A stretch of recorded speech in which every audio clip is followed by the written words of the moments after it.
Hello, Hemlane Hustlers. Welcome to the latest episode of the Hemlane Hustle. Today, you're going to learn all about the ETA, which is Entrepreneur Through Acquisition space. With me today is Quintin Graves, who is a real estate investor and business owner.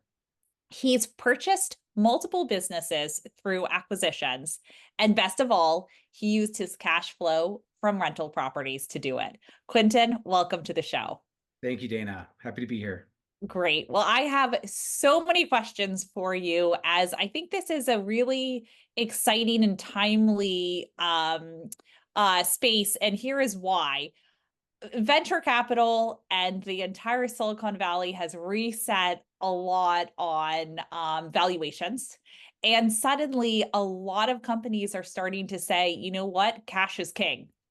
And you have done that very successfully and purchased businesses that on day one automatically provide a cash flow. So walk us through, Quintin, who you are, and then also how you got into this space of ETA, which I think is a relatively new concept and term. At least I hadn't heard about it before. Yeah, absolutely. Thanks, Dana. I think my journey begins with investing. I had a sales job in tech, and my wife works at Zoom, and we have that tech income that a lot of people out there have, and a lot of people who get into investing kind of start there. I find that that's a really common story. And so once there's some extra money, we start learning about real estate investing and more than just the stock market. What's the next asset class we can invest in? And we get on a Bigger Pockets podcast, and we're hearing, buy rentals, get rich. So we go out there and we start buying some rentals. And funny enough, the last one we bought, we've still never seen. We bought it like almost 2 years ago now, and we've been using Hemlane to manage it, and it's just super carefree. But that's a Awesome. fun one. The fact that we've never even still have never been there, never seen the property. We've had maintenance, repairs, and stuff, and we just haven't had to deal with any of it. It's been great. Um, then once the real estate started making us money, then we started asking ourselves, what's the next asset class to invest in? And we discovered buying small businesses, this ETA space, entrepreneurism through acquisition is kind of what they call it now. Starting to be taught in universities. It's getting way more popular. There are conferences. We went to the one at Harvard that's only on its like third year, so it's kind of a new space, new investing. It's been going it's been happening for quite a while, but it hasn't reached the masses, I think, until right now, and everybody's really becoming aware of it. So there are tons of people out there now taking these courses to learn how to buy businesses. There are a bunch out there, and that's what I did. So I took a course to learn how to buy a business, and it taught me just enough to be dangerous, just enough to get myself into trouble, and uh, and we went out and just bought a business. It was a security guard business that services almost exclusively multifamily apartment buildings, like 95% of our clients. And that was just over a year ago. And it was a $3 million acquisition it was a 3x multiple on the EBITDA. It's a pretty standard valuation. It's a little higher in the Northeast. It's regional, but 3x is about right. I always say go big. The SBA loan limit used to be 3 mil. And so we just went all as big as we could go without having real estate involved in the deal. A lot of complicated stuff. But anyway, the acquisition has been great. Okay, so many questions there. Let Yeah. me ask you. Yeah. So you said 3 million. So you had to pay $3 million for the security business. Yeah, good question. So, Is that correct? well, yeah, we use bank debt almost entirely. Okay, what was the interest rate and was it variable on the bank Yeah. debt? So we did fixed just because we went through Wells Fargo, and they only do fixed, although the majority of the loans in this space are variable. So we got stuck at somewhere in the sevens, I think. Okay, okay. But you can refinance that. Is that correct? Absolutely. Yeah. As rates went up, they were in the tens for a while for this space. The rates are higher than buying real estate. The risk is a little bit, it amortizes over 10 years, the payments are larger, stuff like that. So, um, but Yeah, for the down payment, it's generally 10% down. Sometimes you can get down to 5% depending on the lender. You can structure it where the seller rolls some equity and you can use that as a down payment. Um, but yeah, so we used our cash from real estate for that down payment. Okay. Okay, great. And then so many other questions for you on it. So you had this down payment, then you got this loan. Mhm. How, like, what are the qualifications for this loan, especially given you mentioned your wife is at Zoom, so Yeah. she's got a steady job. You don't have one. A lot of real estate investors or entrepreneurs have this problem where they go and they try to get a loan and then you don't have much to back it up with, even if you have, a house and all of that, and one job. So how did you go about that? Like, how easy is it to get one of these loans? Can I go and qualify for one of these loans? Yeah, you could. Yeah, exactly. Right. So entrepreneurs have kind of W-2 income problems, and a lot of lenders have a hard time giving loans to people who can't show a W-2, things like that. So I totally get what you're talking about. So instead of, if you can imagine, when you go to buy your primary residence, they want to see that you've got income and your income backs the loan. Your ability to earn is what backs the loan. Then there's this other kind of loan that some real estate investors out there know of called the DSCR loan, the debt service coverage ratio loan. So as long as whatever your investment you're buying, real estate investment, can cover the loan cash flow at some multiple, like 1.25 usually is a ratio that most lenders like to see, both in real estate and in small businesses. So same with businesses. When you buy an asset that's a cash flowing asset, so just like real estate, then they're looking at the cash flow of the business. It's cash flow lending, and it's the ability of the business to pay the loan back. Your income almost doesn't matter. Even if you had a job when you apply for the loan, they know you're going to quit it so that you can go work in the business. Um, and so they're really just looking at how much money the business makes. So anybody can qualify. I didn't have any management experience. I've been in sales my whole life. I've never managed a P&L. I don't, it's shocking that they'd give me this loan. That they It's would really, give this to you. Did you need yeah, high credit for it? Like, can someone with a 580 credit score, could they get this? ish. You can have like abysmal credit, but it's not super important. Um, yeah, it's really weird. What was the point I was going to make on this? Yeah, I can't remember. I'll let you know if I remember here in a minute. Okay. Yeah, Okay. So you go and you get this loan yeah. out. Um it must be risky for them. How do they look at the business itself? Because it has cash flow, but like what happens if the churn rate is really high? Maybe, I mean, in security guard business, I assume it's not. I assume it's pretty sticky and the company still continues to use your security guards. Um, but what Yeah. happens if there's a lot of churn and what is kind of factored into giving you this loan? Yeah. That reminds me. That's what I was going to get to. I think the only reason they can lend on that, the banks are willing to take on this kind of debt is because it's their SBA loans. So the SBA backs the loan 85%, something like that. And then you count your 10% in, and then you realize the bank's only on the hook for the remaining 10-15% of the loan, and or maybe 5%. And then you've at a 10-year amortization, they're out of that risk in, a year or something. So there's almost no risk for lenders. That's why they can make these loans to just about anybody. They just want to make sure the business can service the loan. What's interesting though is some of the stats. So once you make your money on real estate, there's a lot of different investing you can do. If you're interested in business, you can buy a business, but you can also start a business.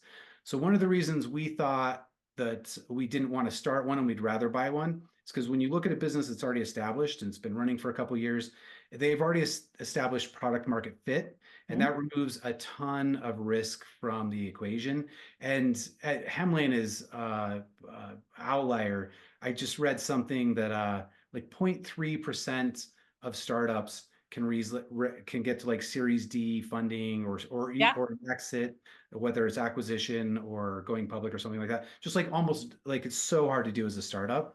And so we didn't want to deal with that. Instead, we'll just buy a small business.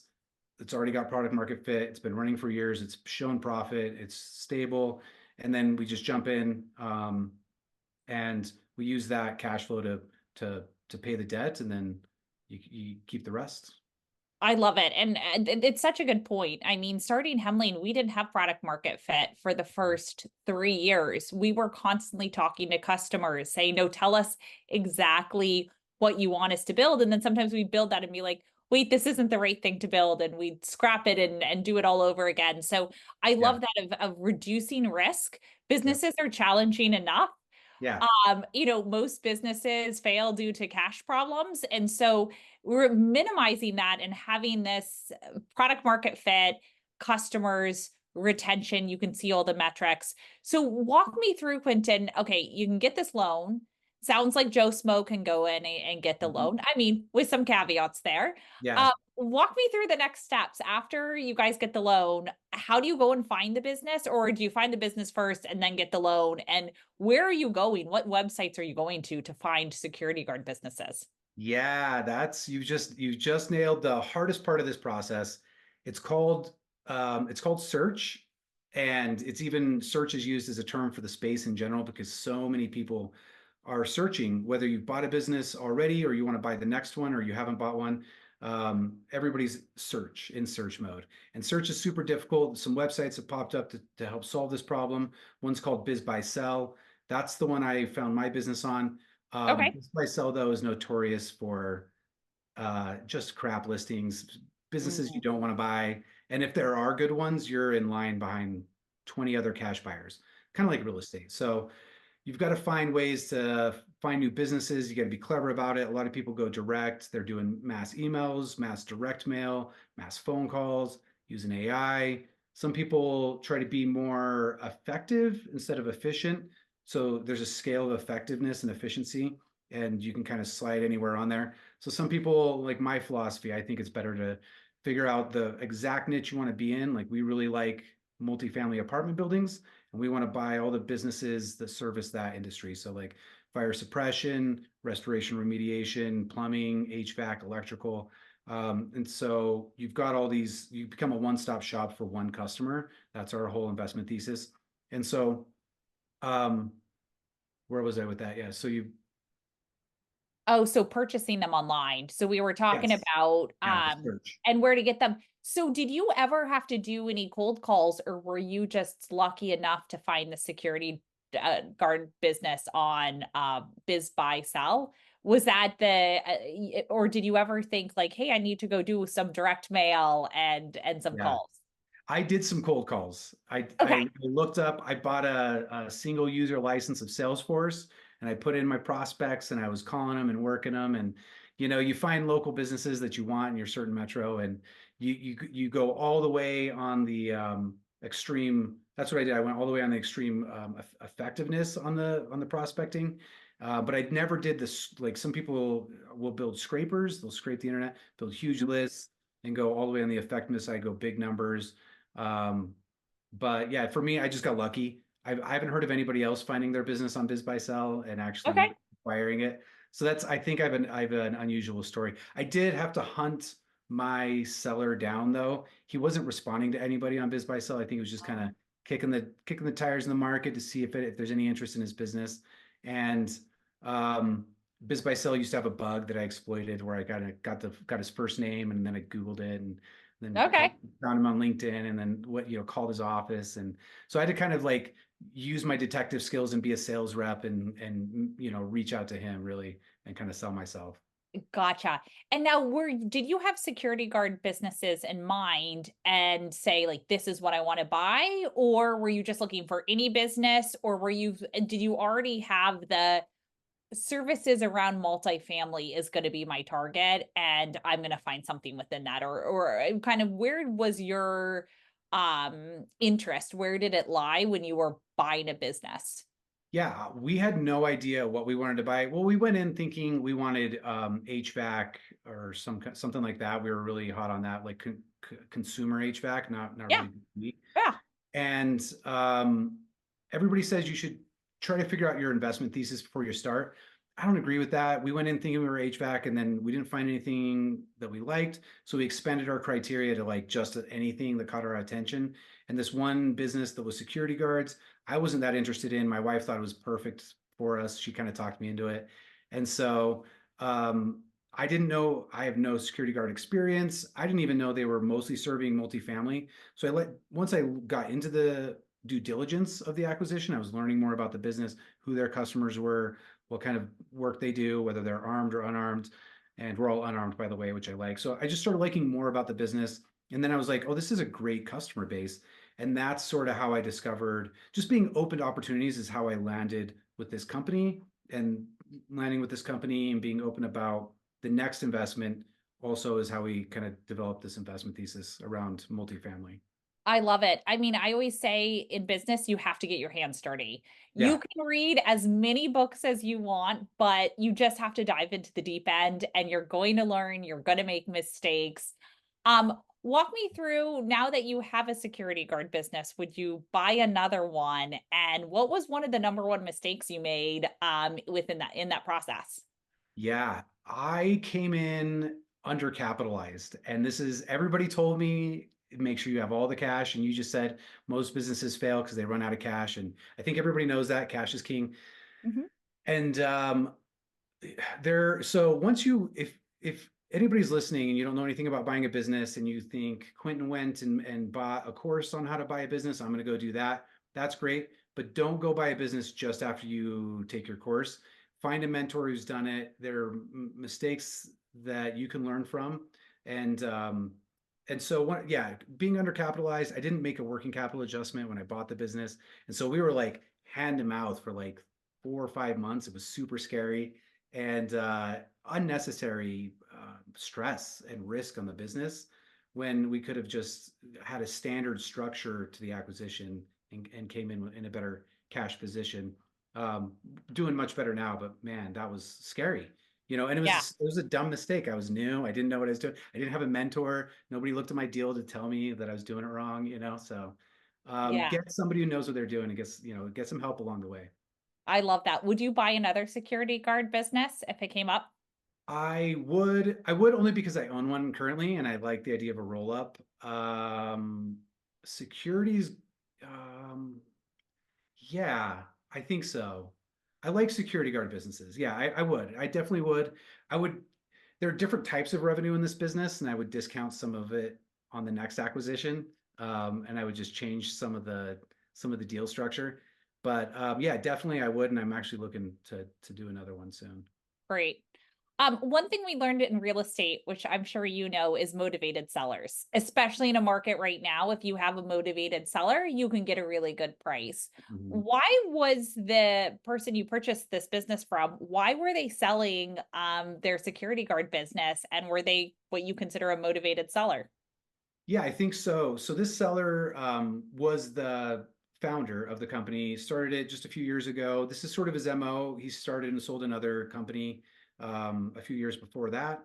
And he wanted to, he got hot on the next startup. He wanted to go start not a security company, but a security camera company with monitoring the whole tech side of security, which is a completely different beast. Needs to Yeah. be a different company. And to be competitive in that space, you need to buy like a shipping container of cameras, and you need money for that. So he needed cash, and he had been running it for 5 years, and he's an entrepreneur, and he's always looking for the next thing. And so he'd built it, and he could sell it for some cash and go start the next thing. And that's what he likes to do, and that's what he did. Fantastic. I love it. Yeah. Um, Quintin, for those out there, our listeners are primarily real estate investors. What would you tell them as kind of a takeaway from listening to us today about real estate investing? Should they be looking at the ETA space? Just kind of give us your thoughts and insights for those listening today. Yeah, absolutely. It's cool because they interact in a couple different ways. Like for us, in my family, me and my wife we talk about money and our investments all the time. So our investment thesis was buy real estate and then use some of that to buy a business. And then when you get into business, your returns are insane, by the way. Once you start running the numbers, like 100x return every year. It's just like blows real estate out of the water, but there's so much more risk. That's why you get the more Mhm. return. So once you buy a business, it's going to be high cash flow. Then you got to figure out, what are you going to do with that cash? Are you going to buy more businesses, or you can park it in real estate? So now the money can go back the other direction and back into the real estate investment class, which we know and love, as well as buying more businesses. And so they're these two investment classes for us really just feed each other back and forth. And I think they're a great fit. What real estate's more passive-ish, mostly passive for us. It's, at least it's been that way for us. And Well, then especially business with is like, Hemlane, it's passive for you. yeah, especially with the help of, yeah, for real. I mean, we haven't even been there, it's great. We don't even have to coordinate repairs. You guys do all that for us. It's so great. And then business is the opposite of that. It's so much work. Once you get big enough, you can hire a CEO. I did that for 6 months. I put a CEO in the business, and I was able to step out, and then I could go look at the next investment and things like that. So you can make business passive once it gets big enough. Yeah. Awesome. I love it. Well, thank you so much, Quintin, for being on the show today. Yep. I really loved learning about ETAs and how you can balance that with real estate. Yeah, absolutely. Thanks for having me, Dana.